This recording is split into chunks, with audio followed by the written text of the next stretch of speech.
channel, The Cricket Hub, and today we're going to be talking about the first test match between England and New Zealand.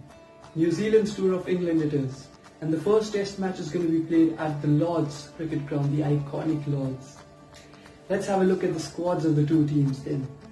New Zealand led by Kane Williamson, Rachin Ravindra, Will Young, Henry Nicholls, Tom Latham, Ross Taylor, Jacob Duffy, Colin de Grandhomme, Daryl Mitchell, Mitchell Santner, Devon Conway, BJ Watling, Trent Boult, Doug Bracewell, Matt Henry, Kyle Jamieson, Ejaz Patel, Tim Southee and Neil Wagner. Let's have a look at England's squad now, led by Joe Root, Zach Crawley, Tom Sibley, Rory Burns, Daniel Lawrence, Ollie Pope, Asif Hamid, Sam Billings, James Bracey, Craig Overton, Ollie Robinson, James Anderson, Stuart Broad, Jack Leach, Mark Wood and Ollie Stone. That's a very good squad, even though they're missing a few of their main players in Josh Butler, Ben Stokes, Jofra Archer. Well, it's an England cricket team, and especially on home shores. But let's look at the head-to-head record of these two teams. They've played test matches against each other 105 times. England have come out victorious on 48 of those occasions and New Zealand only the 11 times. But in recent times, this battle has been more fierce and competitive compared to the days gone by. Let's talk about the recently concluded matchups between these two teams.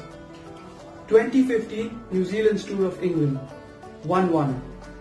2017-18 England in New Zealand, 1-0 to New Zealand, and the same result happened when England came again to New Zealand in 2019-20.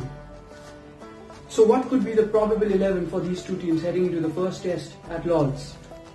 Let's start with New Zealand.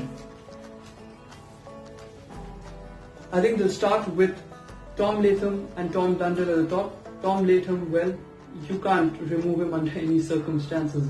He's done nothing wrong. Brilliant player, very underrated. Now there's a case to give Devon Conway a debut at the top of the order in place of Tom Blundell. I think that could happen, but I think they should give Tom Blundell a few more opportunities, but he hasn't done anything wrong whilst he's batted for the Kiwis at the top of the order. So Tom Latham, Tom Blundell, Kane Williamson, Ross Taylor, Henry Nicholls, BJ Watling. Let's leave number 7 aside for a while and come to their bowlers. Tim Southee, Neil Wagner, Matt Henry and Kyle Jamieson. Kyle Jamieson had a wonderful series against Pakistan and is definitely going to start. Number 7 then. Mitchell Santner, Daryl Mitchell or Colin de Grandhomme. I think they would go with Mitchell Santner. You wouldn't want to be going into a test match without a spinner, especially in conditions where spinners come into play on the 3rd and 4th day. So I'm not sure if New Zealand would be willing to risk that. So I think it's Santner as far as I'm concerned. England's playing 11. I think Zach Crawley and Dom Sibley will start. At 3, I think they'll give a chance to Ollie Pope, who's batted at number 4, number 5 and number 6. But I think they do see him as one for the future, and this is a brilliant time to give him a chance at number 3, especially since they've pretty much decided, I think, that they're not going to go the Johnny Bairstow way in the near future. He had a terrible outing in India again. Joe Root at number 4, Dan Lawrence at number 5. I think he did a brilliant job in India in that last test match of 46.5 centuries, so no reason to be dropped again. At number 6, we might see a debut for either James Bracey or for Sam Billings. I think it's going to be James Bracey. The wicket-keeper slot has been left vacant because of Josh Butler's unavailability, because they're not selecting the IPL players straight away just to give them some rest. Well, James Bracey, well, I think he's going to be all ready for a test match debut. Craig Overton or Ollie Robinson, for the number 7 all-rounder slot. And then the bowling pretty much picks itself. Stuart Broad, Jimmy Anderson, Jack Leach and Mark Wood.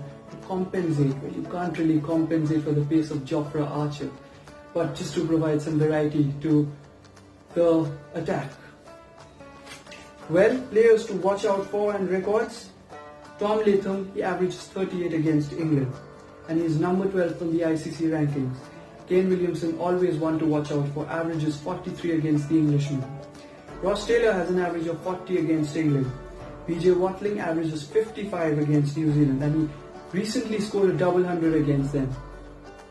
Tim Southee, he takes 50 wickets against England at 32, which is not that bad. Neil Wagner, he's taken 37 wickets against England at 30.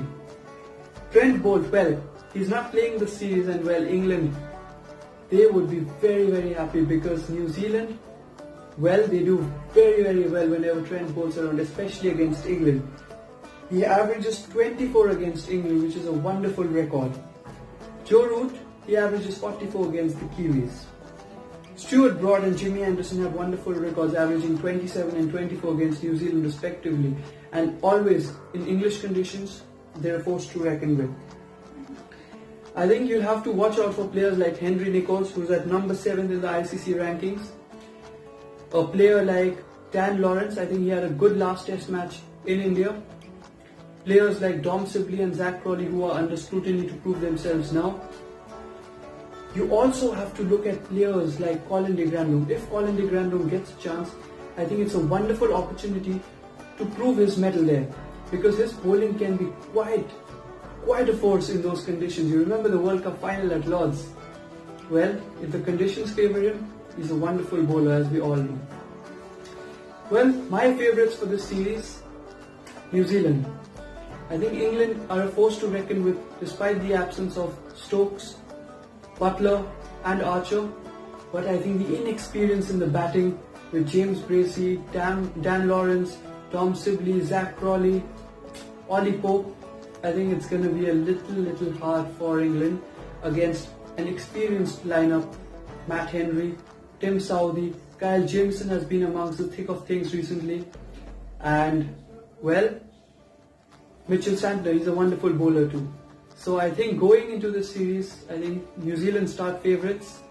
I'll be surprised if England win this series.